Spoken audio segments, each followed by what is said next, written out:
Bismillahirrohmanirrohim. Assalamualaikum semua para pendengar dan penonton. Perkenalkan, saya Amanda dari Fisika C 2018 akan mempresentasikan mengenai subbangsih Turki dalam perkembangan fisika. Nah, pertama kita berangkat dari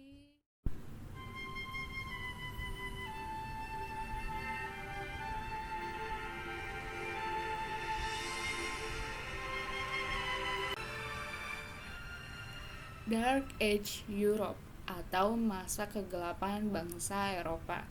Terjadi setelah runtuhnya Kekaisaran Romawi. Masuknya paham Kristiani sekaligus mendominasi keputusan dan kehidupan bangsa Eropa, termasuk pada filsuf alam, sehingga mengalami kemunduran intelektual. Berlangsung selama 600 tahun, mulai dari runtuhnya Kekaisaran Romawi hingga kebangkitan bangsa Eropa pada abad ke-17, sekaligus membawa kebangkitan intelektual dan sains dengan mempelajari teks ilmiah dari bahasa Yunani dan Arab.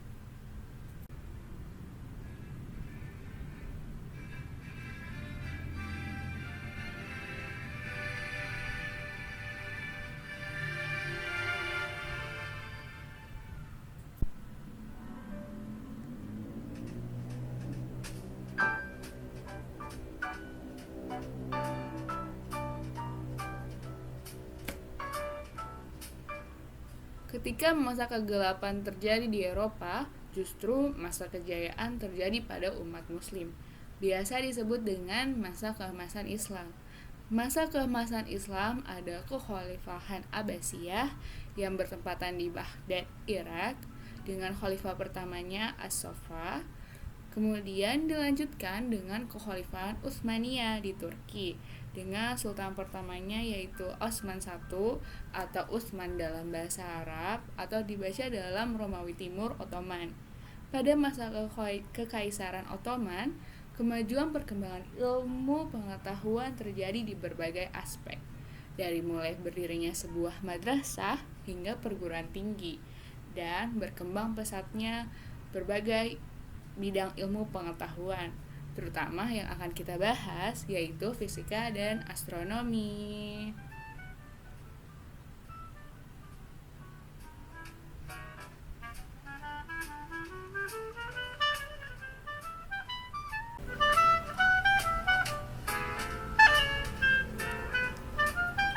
Sumbangsih Turki yang pertama datang atas nama astronomi, karya ahli Kusti yaitu Al-Fatihah, merupakan salah satu buku astronomi yang paling dihormati hingga abad ke-19.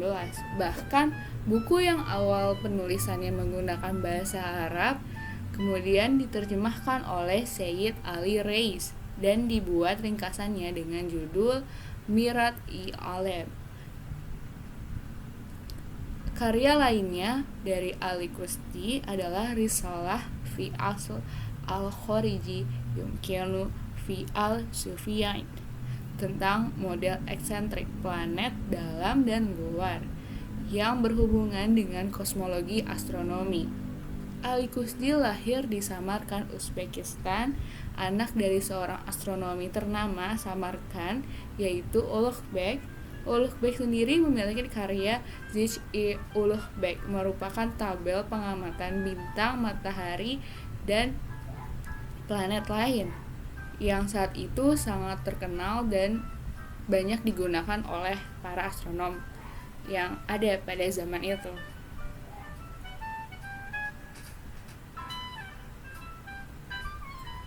Sumbangsih selanjutnya datang dari cucu Ali Kusti yaitu Miram Chelebi. Beliau menggabungkan Zich-i-Khalqani dan Zich-i-Ulugh Beg sehingga menemukan 5 contoh solusi untuk menghitung sinus 1 derajat. Selain itu, beliau juga menulis Risalah Fisam al-Qiblat yang digunakan sebagai studi komprehensif dalam penentuan kiblat pada tahun 1499 Masehi. Jika bicara mengenai perkembangan sains dan teknologi di Turki, pada saat kekhalifahan Utsmaniyah sangat identik dengan seorang ilmuwan pada abad ke-15, yaitu Taqi al-Din. Beliau telah memberikan banyak karyanya. Pertama ada dongkrak pemantau bertenaga uap, pertama kali dijelaskan oleh polimatik Ottoman dan insinyur Taqi al-Din dalam bukunya Al-Turuq al-Samiyah fi al-Alat al-Ruhaniyah atau metode kuliah mesin spiritual pada tahun 1551. Yang kedua ada pada tahun 1559. Taqi al-Din menemukan pompa monoblok 6 silinder. Itu adalah mesin pengumpul air bertenaga air yang dilengkapi katup, pipa hisap, dan pengiriman. Batang piston dengan pemberat timbal tuas mengungkit dengan sambungan pin dan hubungan pada poros roda penggerak air. Pompa monoblok miliknya juga dapat menciptakan ruang hampa sebagian. Selanjutnya, Taqi al-Din juga menemukan jam astronomi mekanik yang mampu membunyikan alarm. Dideskripsikan dalam buku Bintang Terang untuk konstruksi jam mekanik Al-Kawabim Al-Duriyah fi Wad al-Bankamat Al-Dawriyah. Diterbitkan pada tahun 1559, jam astronomi mekanik milik Taqi al-Din merupakan jam astronomi pertama yang berfungsi pada 3 dial jam, menit, dan detik. Beliau adalah seorang astronom resmi Turki yang ditunjuk oleh Sultan Mehmed II. Bahkan beliau juga mempunyai observatorium atas nama dirinya. Sebagai astronom yang memiliki observatorium dengan namanya itu, Taqi al-Din telah memberikan banyak prestasi dan sumbangan ilmiah mengenai pengamatan astronomi yang menggunakan jam observatori, menghasilkan Zich Mutiara Tardorok, katalog astronomi yang lebih akurat daripada orang-orang sezamannya, Tycho Brahe dan Nicolaus Copernicus. Karena Taqi al-Din menggunakan notasi titik desimal dalam pengamatannya. Selain itu,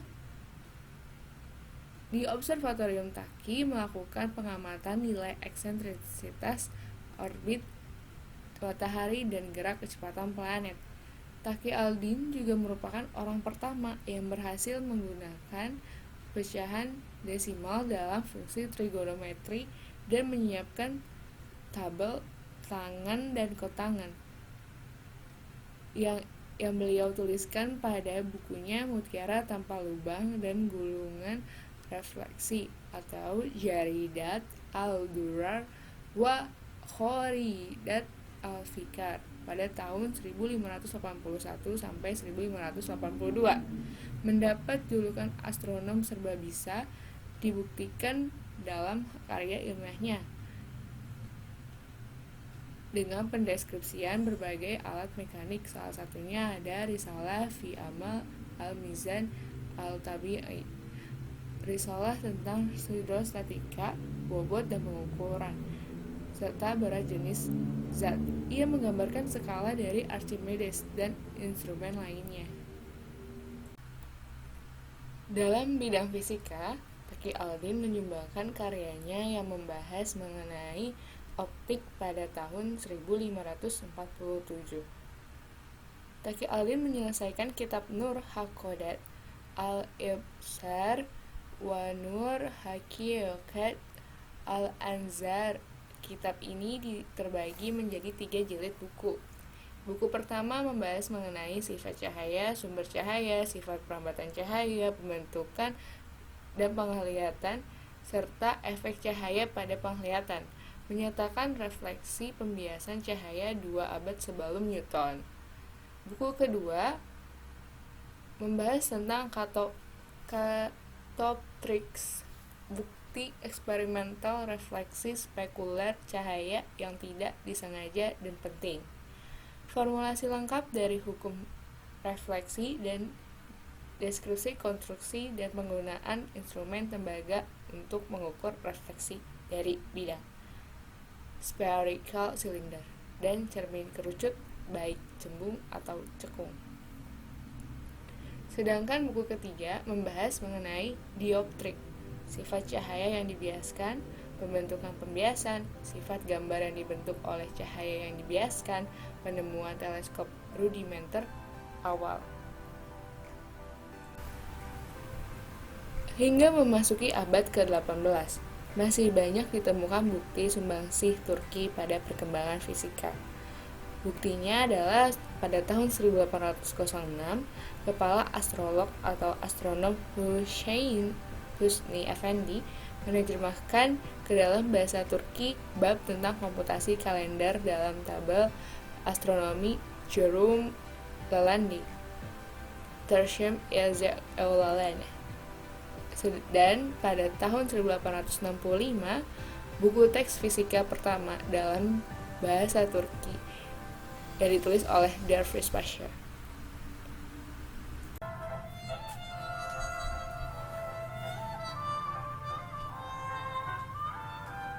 Sumbangsih Turki dalam perkembangan fisika sangat membantu perkembangan fisika pada masa Renaissance Eropa. Banyak contohnya karya penemu dari Turki yang diterjemahkan oleh bangsa Eropa dan menjadi faktor yang sangat kuat dalam masa kebangkitannya Eropa di abad ke-18 hingga 19. Oke, jadi sampai situ aja ya teman-teman. Terima kasih banyak yang sudah menyimak. Jangan lupa like dan komen ya. Terima kasih. Dadah. Assalamualaikum.